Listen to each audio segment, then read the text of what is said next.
Greetings, urban farmers, gardeners, and healthy food visionaries. Farmer Greg here, and welcome to the 344th episode of the Urban Farm Podcast, where every day we work together to educate and inspire you to become part of your food revolution. Claiming your inner urban farmer is easy. Grow food, share it, and name your farm. Then let the world know you're an urban farmer while supporting our podcast. Pick up your Urban Farmer bling, hats, and t-shirts at I'mAnUrbanFarmer.com. This Urban Farm Podcast is brought to you by the 2018 Food Revolution Summit. I say food choices are our most important factor to staying healthy. The Food Revolution Summit helps us in this discovery process. It's free, online, and features 24 top food and health experts teaching us how to reduce the risk of the most notable diseases of our time. Visit urbanfarm.org/summit to sign up for this life-changing event. Today on our podcast, we have someone who is making simplified gardening even easier. We're talking with Jennifer Pratt about easy garden spacing. Jen is an entrepreneur and inventor. After a frustrating first attempt at growing a family garden, she and her husband saw the need for a tool that would simplify the process of both planting and tending their vegetable garden. And they felt that the proper spacing of seeds was the ticket. And they were right. Now, after crowdfunding, patents, and a few more gardens under their belt, she's here to tell us her story and share more on the tool that is changing the way people will grow food. Welcome to the show today, Jen. Are you ready to seed the garden? Let's do it. Excellent. So I shared a bit about you. Can you fill in the blanks for us and share more about the path you took to get where you're at today? Oh, I'd be happy to, Greg. First, thank you for having me on the show. I'm really excited to be here today. So I guess my story is my husband and I wanted to put in a vegetable garden, family garden for our kids. Mm-hmm. We had both had the opportunity to grow up in households that had gardens and wanted the same for our kids. All four of us all dug out a chunk of the backyard, put in a bunch of seeds, and diligently watered them, and it popped all these little green plants, and it was all very exciting. And then we realized we didn't know what was a weed and what was a vegetable plant. Right.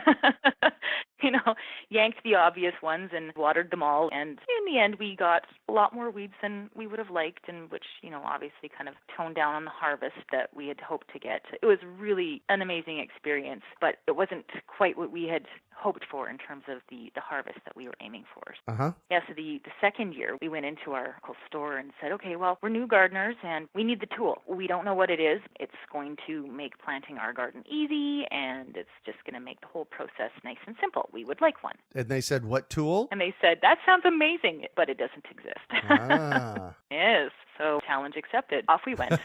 And Nice.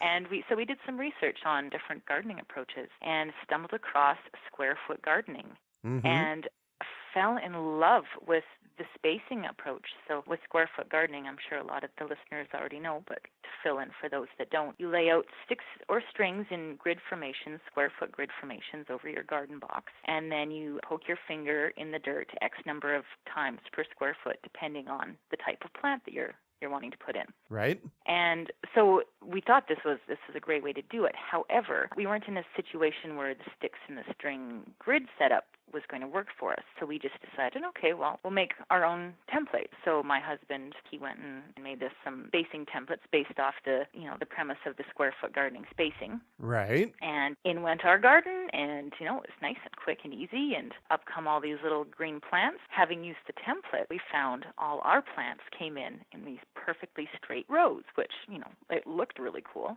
Uh-huh. But man, those weeds, they were super easy to spot, so they weren't an issue anymore. Oh. Yeah, so that, for new novice gardeners, that was great for us. So as our plants got bigger and, watered them all through the summer, and harvest day came, and we started pulling all these vegetables out, and we're just absolutely blown away with the sheer amount of produce that we were pulling from such a tiny little space. Yep. And just couldn't believe it. And, my husband actually turned to me. He says, oh, Jen, I am really sorry. I kind of dropped the ball on the weeding this summer, and you obviously were on it. And I turned to him and I said, oh, I was going to say the same to you. it turned out we had both kind of done a couple little quickie weed jobs Right. when everything was still small. But once the plants were bigger, they just crowded the weeds out, and the weeds just didn't come in. So it had Right. made for a really low-maintenance garden. And then we got all this incredible amount of vegetables, which made us really popular with the neighbors because Oh, I'll bet. we had more than we could handle. So, share the wealth, right? Yeah, exactly. That was kind of the beginning of it all, and we figured, well, this is something that, people should have this. This worked so well for us as novice gardeners. And our aha moment kind of came when we realized that if we took our templates of kind of 16 plants per square foot, 9 plants per square foot, 4 plants per square foot, and 1 plant per square foot, took them all together, that you could color code them and it would all fit onto a single template. So that ended up being our tool. And then we had a bunch of fun putting features on it, but it was all kind of based off the square foot gardening spacing method. Wow, this is brilliant. Thank you. For those of us that are listening out there and want to see a picture of it, what's your website? Because it's got to be there, right? Oh, yes, of course. Lots of pictures. So the website is www.seedingsquare.com, and that's SEEDING. Perfect. Seedingsquare.com. Cool. So for those of us that are listening right now, tell us what it looks like. So it is a square foot tool, and it's got all these colored holes all over it, and then it comes with a chart, so it's all color-coded to the chart. So you just pick what type of vegetable you want to plant, and you look on the chart, and each vegetable is in a certain colored box. So, for example, if you wanted to plant lettuce, it's in the blue box. So when you want to plant your lettuce seeds, you just take your square foot seeding square, press it into the soil, and then it has this nice little wand, and it has depth measurements all up the sides, so that lets you poke your holes. So you poke your blue holes with the wand, and then on the other end of the wand, there's a spoon. This was a frustration we had as new gardeners as well. I'm sure all gardeners have this, is the seeds. Oh, yeah. Getting the seeds out of the package and into the hole. It doesn't sound like a difficult concept, but it can be quite trying. So with the spoon, you're able just to scoop the seeds out of the package and kind of trickle them through the holes, and it gets them in really well. And what a lovely feature if you're gardening with children. No kidding. I know even now I'll often have volunteers come into my front yard and help here at the Urban Farm. And this year we've got, our broccoli got seeded in way too tight. Our carrots, carrots notoriously get seeded in way too tight. And one of the things that I do is I'll take some sand and I'll take, 3/4 amount of sand and 1/4 amount of carrot seeds, and I'll mix them together. So that'll separate them some, right? That's a great idea. Isn't that fun? Incorporate that into my little process. Thank you for sharing that. Absolutely. But what I'm hearing is with this square foot model that you've got, or the template that you've got, I can take 2 or 3 seeds and drop them in a hole. Exactly. Wow. Exactly. And what I suggest to people is put 2 to 3 seeds in each hole, because not every seed is going to germinate, and there's always going to be one plant that does a little better than the other. So as they come up, just kind of find that one that does a little better, and then what I do is, rather than pulling when you're thinning, because when you pull the plants, you're actually disrupting the roots of the one that's left behind. Exactly. What I always encourage people to do is just take a pair of scissors, snip the tops off of the ones that aren't doing as well, and now their roots become extra nutrients for the plant that you are encouraging. Oh, brilliant. Yes. Wow. That one's not mine. That's just a tip someone shared with me that I thought I would like to pass on. Cool. So square foot gardening, that's based on Mel Bartholomew's book and work. Did you get to meet him? That was actually a really exciting day. So in having come up with this, obviously he was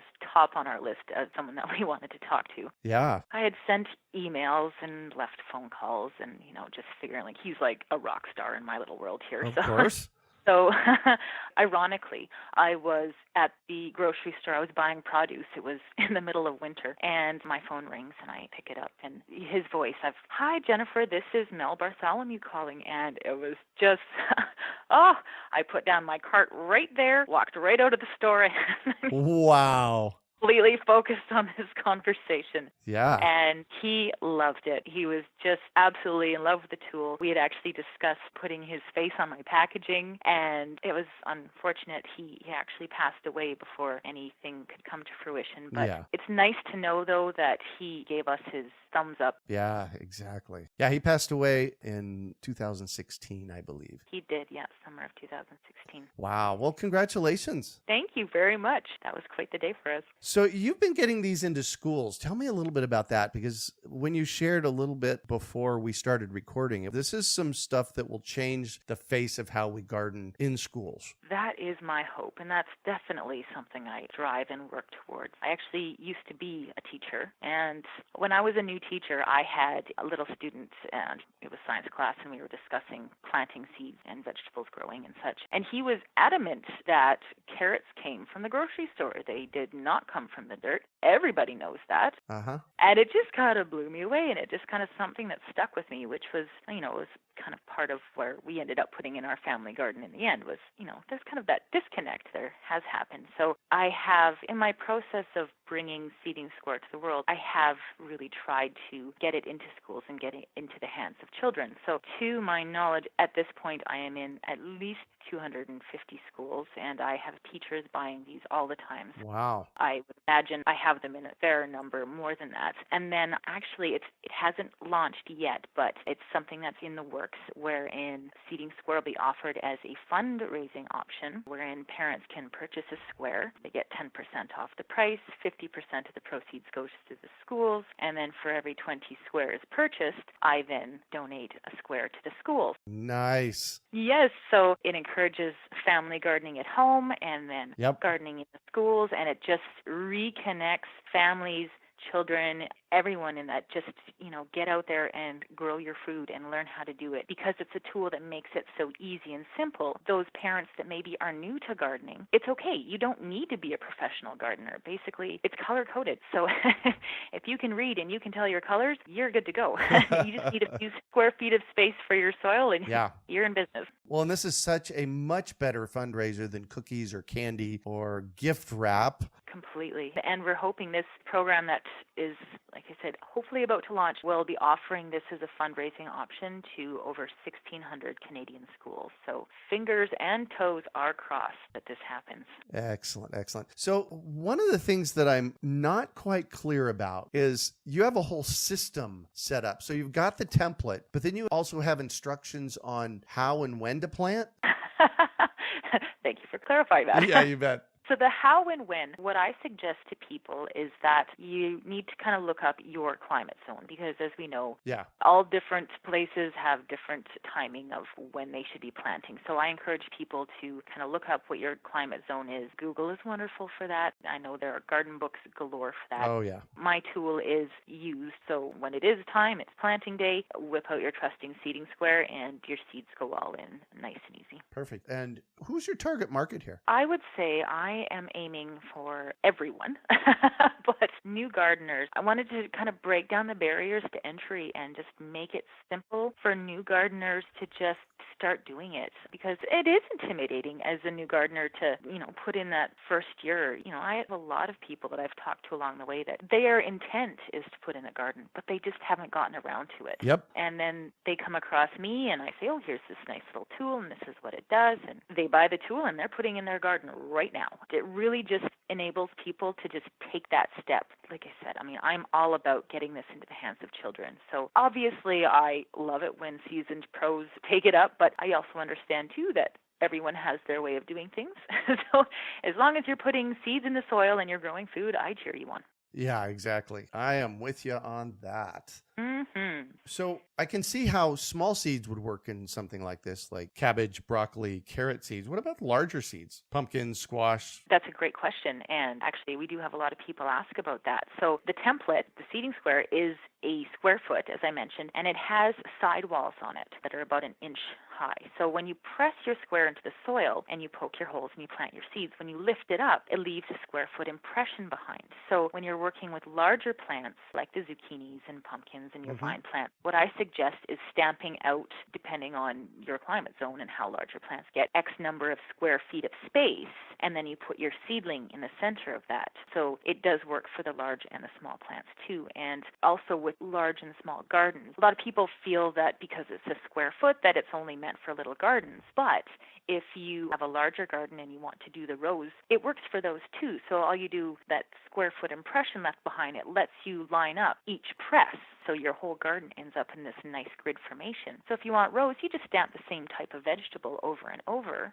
Then it creates those nice rows for you, and it's all high density. All your spacing is completely optimized. And for those with the large gardens, they really appreciate the feature of the weeds not being an issue. So it's a major time saver for those with large gardens. So I want some more clarity about how you handled weeds. So one of the things I heard you say was that if everything's in a square foot model, you know exactly where the weeds are at, because the weeds show up outside that, mostly outside that square foot template.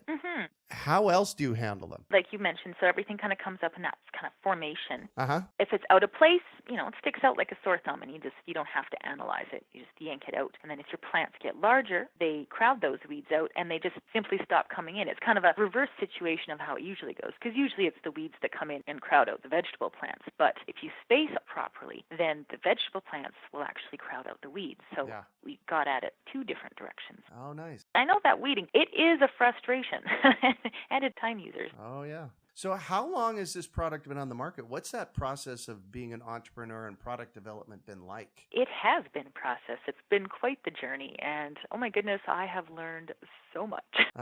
We've had product for 3 years now. But before that, so we had our initial garden that was, our learning experience. And then we had our template garden. And then from there, and we had our aha moment, the color coding. And then we went into creating patents. So we have patents in a couple countries. And then we decided, well, we're bootstrapping this. This is my husband and I. Right. We're building this business as fast as we are financially able to. We did a Kickstarter for raising money for our molds, and that was a really exciting experience. Excellent. Kind of shows proof of concept of, we like our product and it worked great for us, but are other people willing to purchase it? And that Kickstarter, I think we raised, it was over $11,000 that we raised on it. Yeah, it was pretty exciting. It really showed us that, yes, there is a demand for this. People are wanting a tool that will help them plant their gardens in, a simple way. So it was a great experience, and I highly encourage anyone, if you have something you want to try it out, do a Kickstarter or an Indiegogo campaign. It's a great way to go. Yeah. I'm going to kind of throw a curveball at you. I want to know, as an entrepreneur, what does it take for you to get a product from in your brain to market? I don't want to know the steps, but I want to kind of know, what did you have to do to wrap your head around it? Tell me about that. I make lists, lots and lots of lists, and I constantly working at it. And you have to be diligent. You have to be persistent. I consider weekends are kind of bonus work days. Definitely know that one. Sure you do. But because I love what I do, it's not work. Right. It's my passion. It's what I love doing. And so, for example, my husband came in last night. We both have our own business that we run from home. And he came in just to kind of say hi. And it was 1:45 in the morning. I realized that. And I was on there just typing away, coming up with some content for a pitch I'm doing. And he just, what are you doing? I said, well, it needs to get done, so I'm doing it. That's business. That's how you do it. Yeah. You just keep going at it. Yeah. A lot of people have a lot of great ideas, and it really takes a lot of energy to go from, oh my gosh, that's a great idea, to actually having something. It's a mountain. You have a mountain to climb. When you have that idea, it is a lot to take on. And in my case, I don't have a business degree. I need a website. Okay, well, I need to go figure out how to do that. Yep. I need a logo. I need to go figure out how to do that. And packaging. And how do I go about getting a patent? And, maybe I want to do royalties. And everything you do, it's a matter of figuring out, A, that you need it, and then B, how do you go about doing it? So it's a very educational experience, for sure, but there's a lot to it. So it's not for the faint of heart, for sure. That is true. So this is going to kind of reflect on my final question for you, but I want a different answer. And that is, for somebody that has an idea out there, what piece of advice do you have for them to go get it done? I would say, first, research your market. And that's where I was mentioning that the Kickstarter is a great approach to do it. Oh, yes. You really want to make sure that you have a customer base before you get going, because to go and spend all that time and money and, heart and soul into something that, maybe it's not a product that the world wants, that can be devastating. So before you jump all in, make sure that your idea is something that would be wanted by the masses. So do your homework. Perfect. Well, and you're right. With social media and, quick start campaigns and these kinds of things, it's a lot easier to prove a product than it was 20 or 30 years ago when I was doing it. Oh, completely. Yeah. So I want you to think back over the last 3 years. And I suspect there was one or two moments that when you think about them, they were pivotal in this process of you moving forward. They were like, oh my gosh, this is why I need to be doing this. Can you share one of those with us? Yeah, I'd say that. First one was student insisting that vegetables came from the grocery store. Uh-huh.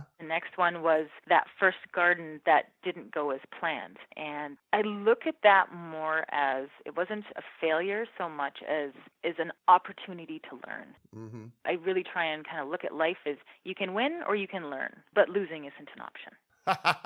I love that. That's great. Yeah, it's a good way to go. It keeps you moving forward. Things are going to happen unexpected. You're going to have things that don't work out as planned. Uh-huh. It's a part of the process, and you just have to be willing to accept that and learn what you can from it and keep moving forward. Yeah. Well, I think we just answered one of our questions coming up, but I'm not ready to go there yet because I want one of these. Where do I find them? Well, let me tell you, I have a few places that do sell them. So you can go directly to my website, which is seedingsquare.com. Mm-hmm. I do have them on Amazon.ca.com, UK. I believe Amazon is launching globally in the next few weeks. Wow. You can order off the .com. I think they said over 100 different countries. Oh, nice. That's exciting. And then I've got myself in a bunch of different local nurseries, the Lee Valley Tools. I have a lot. I don't think I should list them all. But if you Google Seeding Square, you will be able to find either a store or an e-commerce site. Perfect. Or just go to your website. Your website is www.seedingsquare.com. Perfect. So I'm going to shift on you, and I'd like for you to talk about a time you failed. All right, not failed, but learned. How you overcame that, and, what'd you take from it? As I was saying, that first-year garden was often new gardeners. They have that first garden, they end up with the weed patch, and they give up. Yep. And that's it, and that's their experience. But like I said, take everything as the opportunity to learn. So we had that experience and said, okay, we want better, we can do better. And we went looking for a tool to go ahead and just get it done. The tool didn't exist, so we made our own tool. Sometimes you have to forge your own path in life. Often it's failures that allow us the opportunity to do that. Yeah, exactly. And your biggest success? I'd say first got a couple here. My first, I would say, was that garden that we had our wooden templates with. Oh, yes. It was overwhelming. We just couldn't believe how much we got out of that as novice gardeners. And then my second biggest success, like I mentioned, my husband and I were bootstrapping this. I work at this full time, but I generally do it without budget, so to speak of. So budget? Hold on. What's that? What's a budget? So I have to really be quite creative in how I try and bring this to the world. And I have to date managed to get over 14,000 seeding squares out in the world, planting gardens, improving people's lives. So for me, that is, I would say, by far my biggest success. I'm really proud of that. Yeah, congratulations. Thank you. And what drives you? I am an entrepreneurial person, heart and soul. I always have been. My mom, she calls me her rainbow chaser. Oh, and nice. it's a name that I carry with pride. I have done the 9-to-5 gig. I just never felt the exhilaration I get as I do in pursuing my own dreams. And the fact that it's in line with improving the food we eat and improving people's health. I live in such a state of excitement that sleep isn't always an easy thing for me. But that's good too, because I do a lot of crazy brainstorming in the wee hours of the morning. Oh, yeah. I heard that. Wow, congratulations. Thank you. If you could recommend one book for our listeners, what would it be and why? I would be remiss not to put forth the Square Foot Gardening book. Oh, yes. It inspired us. It's what our tool is all based around, is that the concept of the Square Foot Gardening. And Mel Bartholomew, he nailed it on the head. Like, this is truly successful garden is planted. It's all on planting day in your spacing of your seeds. He nailed it with square foot gardening. So I highly recommend that book. You know, people may not know this that are new gardeners, but if you get too many seeds in there, it creates problems in your garden. Oh, completely. If you have too many seeds, they crowd each other, the plants crowd each other out, and it really reduces your harvest. Carrots, we were discussing carrots. Oh, yeah. They wind around each other, and you don't get the nice straight carrot. Everything just seems to kind of come in stunted if your plants are too close together. It truly, the key to success for a vegetable garden is basing. I completely stand behind that. Yeah, well, and you put a whole product line out because of it. Yeah, I guess so. So what one final piece of advice do you have for our listeners? I'd say whatever your dreams are, go for it. If you've never planted a garden, do it. If you want to start your own business, do it. You only get one shot at life, so why not make it epic? It's not to say that you won't have those hurdles and stumbling blocks, but they're just a part of the process, and it is how you learn. So just be brave and do it. And go for it. I love that you use the word epic because my listeners know that I'm always looking for epic on my podcast. And I have to say that this is one of our more epic interviews. You have done an extraordinary job. Thank you so much for joining us on the show today. Oh, well, thank you so much for having me. It's been an absolute treat. Absolutely. So how can our listeners get a hold of you? So if you want to send me an email, send it off to Jennifer@seedingsquare.com. Or if you want to go onto the Seeding Square website, there's different emails, there's a phone number on there. Yeah. If you want to contact for customer service, I'm available and I'm here to help, and I'm just all about getting as many people into gardening as possible. Perfect. And that's seedingsquare.com. Seedingsquare.com. You can find show notes from today's podcast at urbanfarm.org/seeding square. We are your urban farming resource. You can find our podcast on iTunes, Google Play, Stitcher, and iHeartRadio. Also visit urbanfarm.org to find articles, podcasts, webinars, courses, and more. Well, that's it for today. Thanks for joining us on the Urban Farm Podcast. Claiming your inner urban farmer is easy. Grow food, share it, and name your farm. Then let the world know you're an urban farmer while supporting our podcast. Pick up your Urban Farmer bling, hats, and t-shirts at imanurbanfarmer.com. My intent with the Urban Farm Podcast is to educate and inform. So when I find a particularly good opportunity, I want to share it with everyone. The 2018 Food Revolution Summit is one of them. As you listen, you will be informed, inspired, and motivated to improve your health. You'll get cutting-edge insights and information from 24 of the top food and health experts in the world. Hosted by my friend Ocean Robbins, with interviews conducted by best-selling author John Robbins. This annual, week-long online event is free to attend. You will learn from experts you can trust about how to improve your health and reduce your risk of chronic disease. Sign up at urbanfarm.org/summit to join the revolution. We hope you enjoyed today's episode of the Urban Farm Podcast. Remember to listen for tips, advice, and resources to help you on your journey with urban farming. You can find us on the web at urbanfarm.org or send us an email to podcast@urbanfarm.org. In the words of Vincent van Gogh, great things are done by a series of small things brought together. Be encouraged that with each lesson learned and skill developed, you are one step closer in the direction of your dreams.